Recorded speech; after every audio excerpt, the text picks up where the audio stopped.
Alright guys, welcome back to another episode of Max's Diaries. I do this every end of episode. I don't do it during the episodes because I feel like, it would be just endless reading and playing versus, just like play it all through once and then I can read it all through once.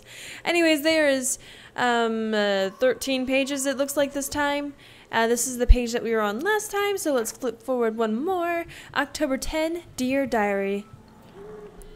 Let's never do the time warp again. I can't even begin to explain what happened. If I think too hard about ramifications, my brain might melt. When I try to describe it, it's as if I'm describing something that happened to someone else. My cats are playing in the background. Chloe was so upset when we discovered that Rachel had actually been involved with Frank Bowers, and she just blew up. I can never talk to her when she's like this, and I get so tired of having to walk on eggshells around her emotions. She still blames William for her messed up life, no matter how much she knows she's being unfair.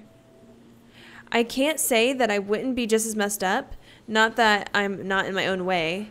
In my room, all I could think was, I wish I could go back in time and help Chloe, and suddenly I was looking at the photograph William had taken of us on that day he died, and it started pulsing like it was 3D, like I could see inside the photograph. Then I found myself actually back in the photo, to when I was 13 years old. I was back in Chloe's kitchen in the year 2008. With Chloe and William, right before he left to pick up Joyce for the last time. Since my powers somehow morphed to this new level of rewind, I decided that there was no way I was going to let William die again. So I played hide the keys until he had no option but to take the bus. I was so happy I actually saved William. I never thought about what could go wrong. I knew I was screwed up when I came out of my epic rewind and saw Victoria Chase. But now she was my friend, and I was a member of the Vortex Club. Nuff said. I knew I had screwed up. And then I felt sick thinking about what it might have changed with Chloe. I had a clue when I saw David Madsen driving the school bus. He sure didn't look so threatening anymore. I didn't want to know how he ended up as a bus driver instead of with Joyce. I felt my heart drop when I rushed to Chloe's house. So when William opened the door, I prepared myself for the worst. That's when Chloe rolled forward in her wheelchair, paralyzed from the neck down. I didn't even know what to say, so I covered my mouth in my typical gesture of shock and stupid. But Chloe's smile was so genuine and beautiful, I almost cried. Oh, that's so sad, Max. I had to adjust to everything without freaking out or telling Chloe that I actually altered time and space to save her father. But get her in a car accident so she can never walk again? The thing is, she was still Chloe. Just minus all the rage. This Chloe was just grateful to be alive and have her family watching over her. Chloe begged me to spend the night. Ow, kitty! Sorry, guys. She just jumped on my lap and was like freaking out. Chloe begged me to spend the night, and of course I did. I noticed how run down parts of their home were compared to before. I saw the incredible expensive equipment that Chloe now requires, including her new garage room. Sorry, David. Even though I felt awful and disconnected, Chloe was just as bubbly and excited to hang out with me again, especially since I flaked on her pretty hardcore after her accident. Even in an alternate universe, I'm a shitty friend. Aw, Max, that's so sad. Chloe's world was so new and unique to me, especially her strength and kindness and pain. She needed a whole pharmacy to get through the day. I didn't feel sorry for her. I fell in awe with her attitude. This Chloe didn't blame anybody for her condition, even though she had the right. We strolled down the beach and saw the beached whales that proved something bad was happening in both realities. And then Chloe asked me to put her to sleep. Dun dun dun, happy memories ended. The accident left her body pretty much broken. Her lungs stopped working properly, and she was basically dying a slow, painful death. She also felt so guilty about her parents' sacrifice and dwindling income. She wasn't erratic or tortured about this request, just practical, which made me feel even more terrible for putting her in this situation. But there was no way I was going to help my best friend but take her own life. I couldn't do it, especially after what happened with Kate. I know I should have done whatever Chloe asked me, considering I was responsible for her situation, but how could I inject her full of morphine and just watch her fade away? I know she was upset, but I just had to tell myself that this reality wasn't real. After my visit to Chloe's new world, I knew it was time to go to Max to the future.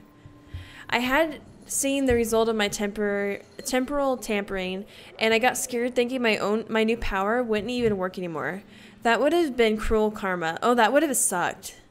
Fortunately, I was able to project myself into the photograph once again and undid everything I had done. Goodbye, William. Again.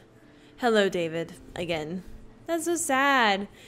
I've never been so glad to see Chloe in my life, and the second I saw her blue hair and that beautiful pissed off face, I wanted to kiss her again. And I couldn't even tell her where I had been or why. It would be one more thing to alienate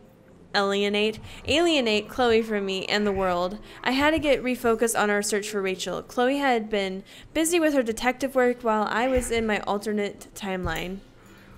Stop, guys.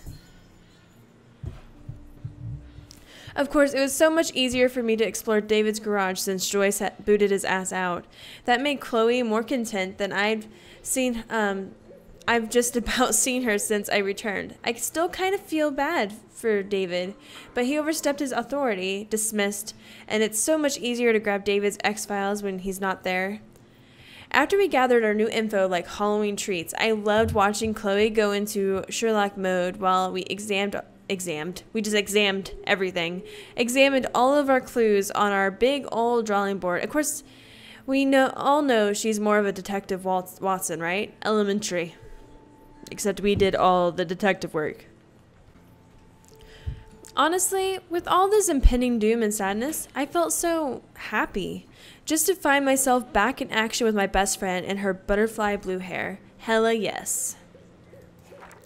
So after getting the inside info and assist from the other members of our team, Chloe and I made our way to the boys' dorm, aka Nathan's lair.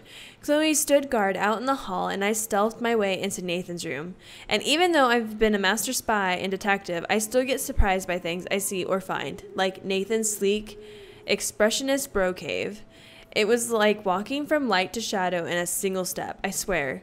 I could feel the temperature drop the second I walked in, and then Nathan knows photography, and he knows you...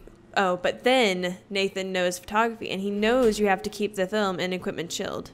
I store my instant film hoard in Mr. Jefferson's classroom. Mr. Jefferson. Oop, I clicked a button. Oh no, I don't want to be back at page 8. Hang on, guys.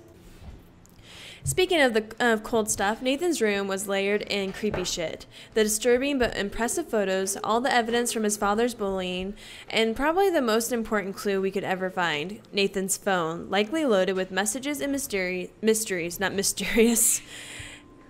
It's not a good thing that I've internationalized spying and stealing, or eternalized spying and stealing so casually over the past week.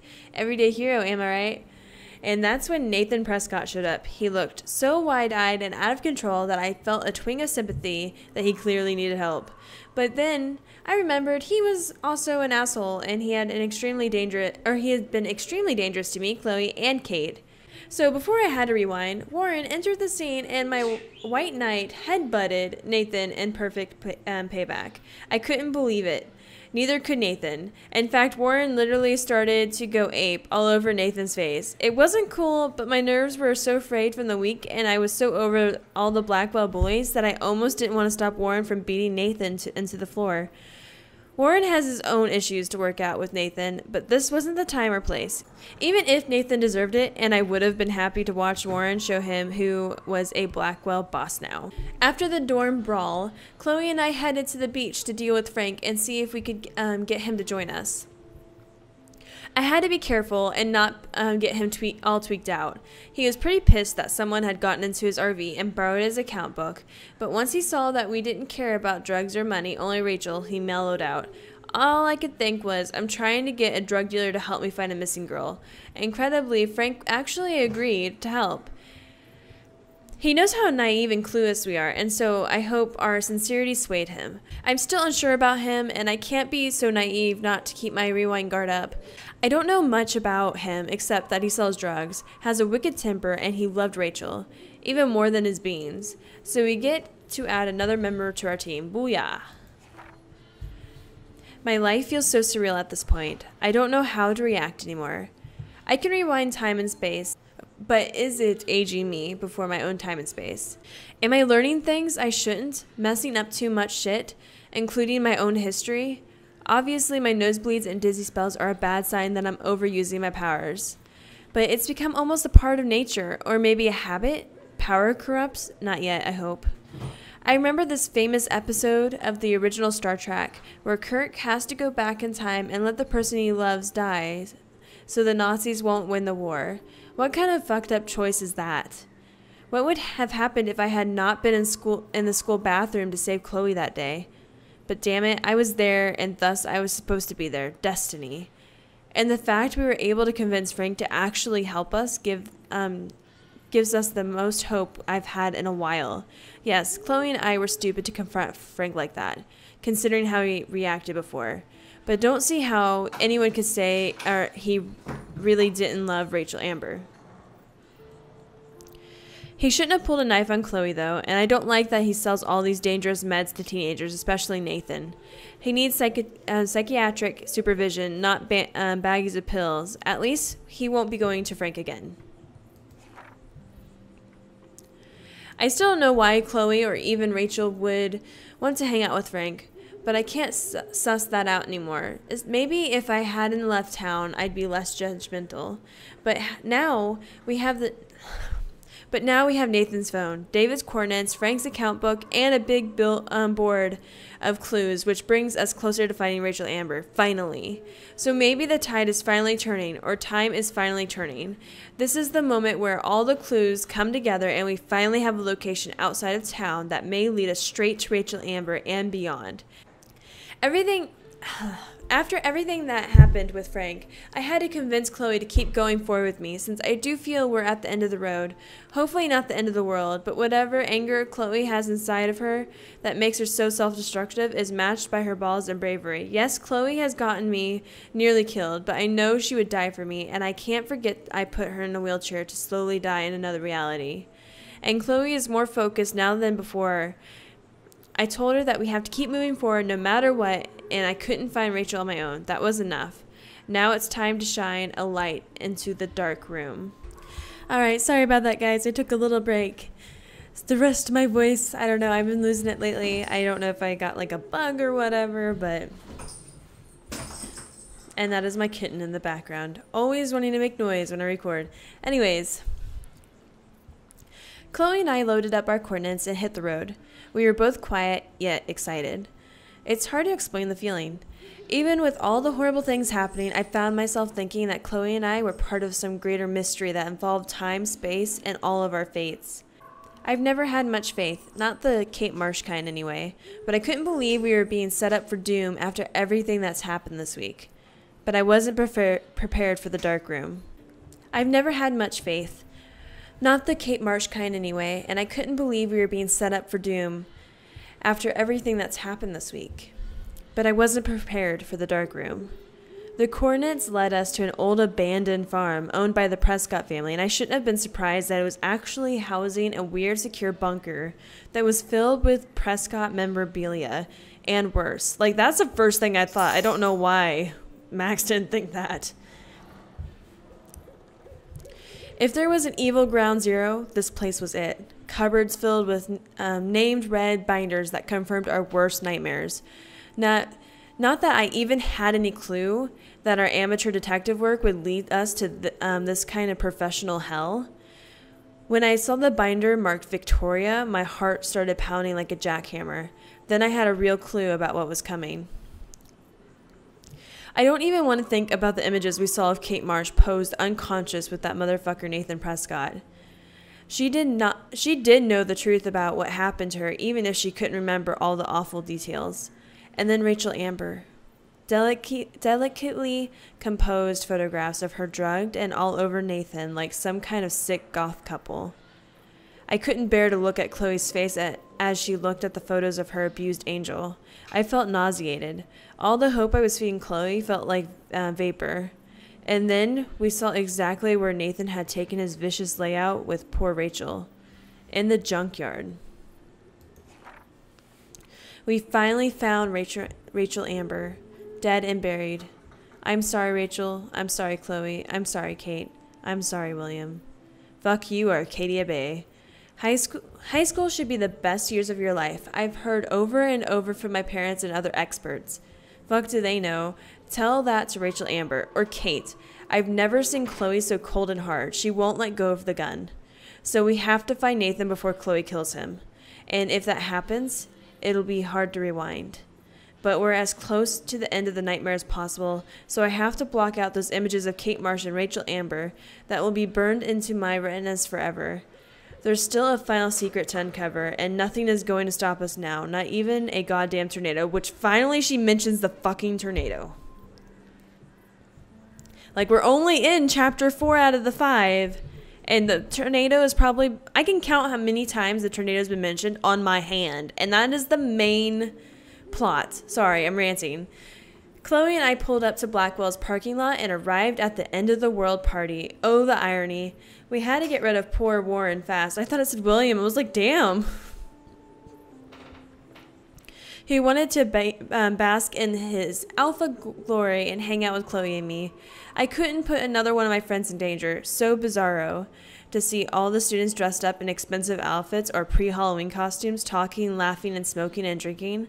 As if there wasn't a serial killer going to the same party, or the town wasn't in eco-danger. As if to remind me of Arcadia Bay's ticking doomsday clock, I actually saw 2 moons in the sky over the horizon. Or that's what it looked like briefly before the clouds rolled over. I squinted and actually rubbed my eyes like a dork just to make sure my irises wasn't... Oh, wow. Just to make sure my iris wasn't foggy. Was this another sign of an environmental illusion? Other people saw it too, except Chloe didn't see anything besides vengeance. So she went into the gym looking for Nathan before I could catch up. Nathan doesn't know that he's running out of time too. No irony intended, we are. My first and last Vortex Club party. Flashing lights and DJ Doom, no comment. Spinning. In an alternate reality, I might have been at this party, standing in the corner, shy and nervous, waiting for someone to ask me to dance, but being terrified if that happened. And that would have been my limits of my problems. Now look at me. But I had to find Chloe first, then Nathan before she shot him. No matter how evil I thought Victoria was, she's actually just a terrible secure person. I was like, damn. Just a terribly insecure person with talent, passion, and a tendency to be a cruel dick for no reason. But that doesn't mean she'll step outside herself to look at me without her hate. I tried to see beyond our petty mean girl drama, assuming she would assuming she has some role to play in all of this, but she wouldn't listen to me, and I had to find Chloe. So I just warned her and left, hoping the actual human being deep inside her got the information and considered it taking it seriously. Fair enough? And that is where it ends. That's sucky. It's always like, I'm always like, I want more of what actually happened. But I won't get that until the end of chapter 5, which will be the last Max's Diaries. That was a hard realization. I didn't realize that. All right, let's look at the pictures I found. Wow, I missed a lot. That is not surprising whatsoever. Maybe I should do an episode where I go back and retake all these pictures and show you guys where they are. If you're interested in that, comment down below and let me know. So I only got 3 of these out of the 1, 2, 3, 4, 5, 6, 7, 8, 9, out of the 10. Wow. Fail. Okay. Let's see. There is no missing or no text messages to be read this time. As far as I can tell, I think we've caught up on all of these. I mean, I don't think they're any different than what they were before. So that's the end of this episode. Man. One more Max's Diaries until the end. One more chapter until the end. I'm excited and yet kind of dreading it at the same time, because look what happened with Cat Lady, and I was just like, yeah, let's keep going, let's play it and play to the end, and then now I'm just kind of like, I miss Cat Lady. Ugh. Anyways, if you like this video, press that like button. If you want to watch more of my videos, press that subscribe button. Hope you guys enjoyed this. I know some of you really like the diaries, entries, and stuff like that, so I figured I'd just go ahead and read them, and then that way you guys kind of get the whole game. So let me know about those pictures, because I can totally do that. I have no problem doing that. That would actually be kind of fun, and it would help me complete this game and let me play it for a little bit longer. Anyways, I'll talk to you guys later. Bye!